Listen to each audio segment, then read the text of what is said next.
So Triv, I've made a new machine, but I need a bit of help calibrating it, if that's okay. Calibrating it? Yeah. Alright, so first what does the machine do? You're going to love this, right? Yeah. Okay, you know how you spread jam on toast? And sometimes, it's a bit lumpy at parts. Oh, yeah.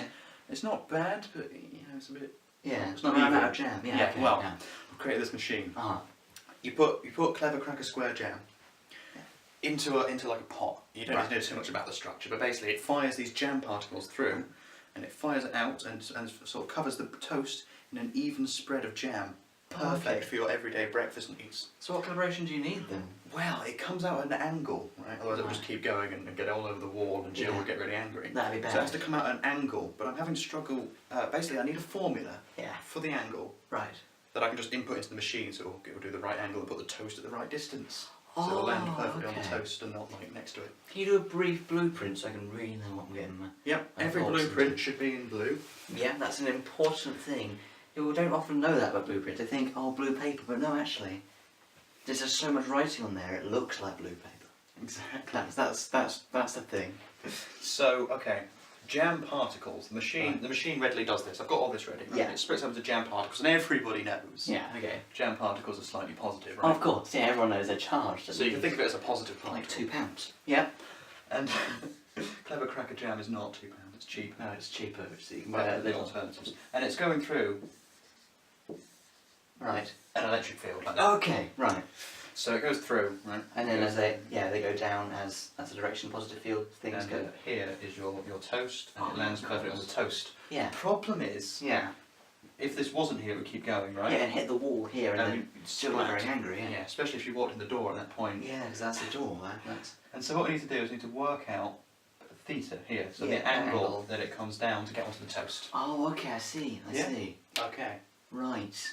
Now, let's express it all algebraically, because the machine can change its velocity. Yeah, and sometimes. at different distances. Sometimes bread's really wide. Well, if you want to do like 5 pieces of bread, one after the other, it goes whoosh, then onto the next one. So that's really clever. Exactly. So You basically, made something good there. it goes in with speed v. Okay, alright, So we just know as a V. general term, it goes in with v. What Right. is theta? That's the question. Okay. Right, but we need to think about all of our components. So here, we only have one component, don't we? It's just horizontal. Yes. But as it hits here, it's not just horizontal. It's not indeed. So what we can actually sum this up as overall is a triangle. We can. Okay, so it's going that way. Yeah. It's going to have a vertical component. Yeah, and the horizontal one is already there. And that's the resultant. And we need to work out this theta here. Okay. Okay. So, as gravity and our electronic charge are affecting the jam, horizontal component stays the same. There's no air resistance of Clever Studios. That's the first thing to notice. There's no air resistance in Clever Studios. So V is going to be constant all the way. So this horizontal here, that's V. That is the speed the jam entered. Okay. What we need to work out is the speed downwards. Yes. And then we could work out theta. Once you've got two sides, you can work out theta. You So I can. think it's probably too tricky to work out the hypotenuse. I think that's Too many kitchen stuff going on. Yeah, there's too many knives. There's butter involved. There's butter. It's a technical. So we're going to need to work out this V. Okay. So that's the vertical component. All right. So we're gonna need other things. We are, because at the moment we can't just say what it is in terms of V. So let's think about equations for V. Yeah. Okay. Oh, I've got it. Yeah? I've got something anyway. Oh, that's good. The time it spends in this field Right. will determine the angle it's reflected, right? Oh, Because yeah. if it stays in for less than half a second, say, it's just going to shoot straight through. Yeah. If it's in for 1,000,000 years, it will probably just curve around lots of times. Right. So time is going to be a factor on the angle. Oh, that's a good thing. So time's important. So let's work out the time it's in this field for. Okay. Okay. So what is the time? Well, we can think about this one. The time for this to get from one side to the other. Oh, okay. But then we need to know the distance, right? Well, I mean, my machine is a set size. It doesn't change size. So we'll just call the size of my machine D. Yeah. for size. this electric field, we'll just call E. Because that's a well-known strength. That's E for field strength then. Yep. And so the time it takes in this whole thing is quite simply speed equals distance over time. Right. We can just rearrange that. So we get speed equals distance over time. Right. So the time spent equals distance over velocity. Yeah. Okay, so that's a simple rearrangement for the horizontal, but that time is also true for the vertical. So that's handy. That is handy. let's think about the acceleration, because this is Yeah. applying a force, so it's It's going to gonna change accelerate it. down, Mhm. isn't it? Yeah. So you define an acceleration, so a force. Absolutely. You've got field strength. We know equations of force, right? We just did some. We do indeed. So we've got. Are you ready Yeah, for this? I'm ready for this. We can think of EO equals F over Q. We can. So therefore, F equals EQ. Yeah. Don't forget the legend.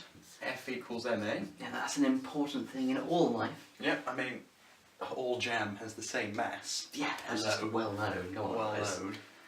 So what if you combine these two? Mm. We get know ME. E. We know the charge of jam. Obviously. Yeah, obviously. That's just a constant there.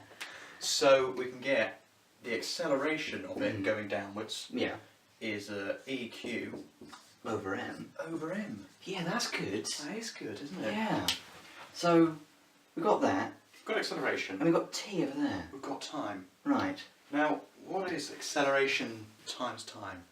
So acceleration is equal to the rate of change of speed, right? Rate of change speed, so V so minus U over T. Or it's just essentially, V. It's yeah, just over V. t, right? Yeah. So we times by t, at.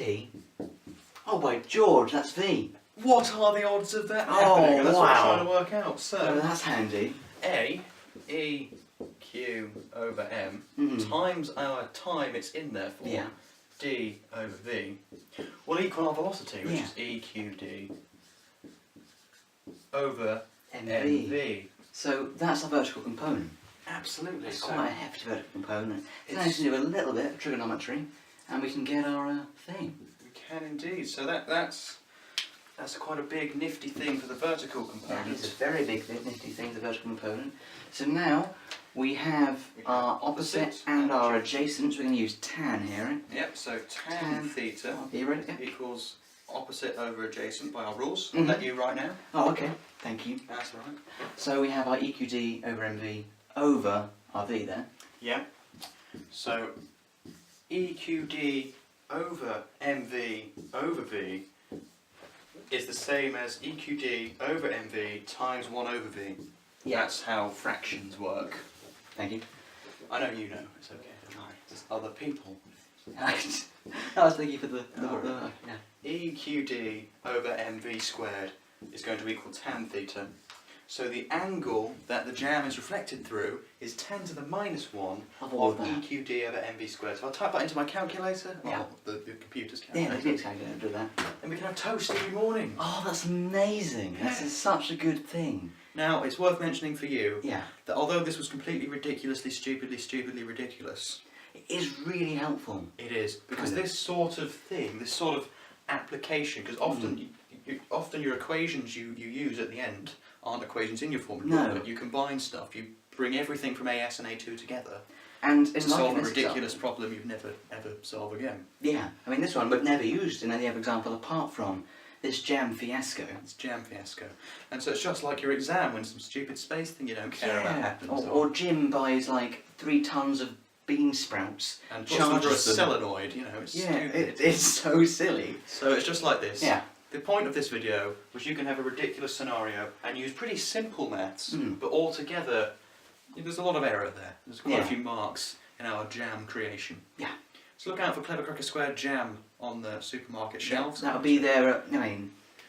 I mean, you could watch this video at any time, so it may have already been there. You may be enjoying Clever Cracker Jam right now. Yeah, Google us, Wayne Lack, James Trevett, and see if we're But still a thing. hopefully we exist. I mean, if I've died, be sad. Yeah, thanks. Thanks for watching. Subscribe.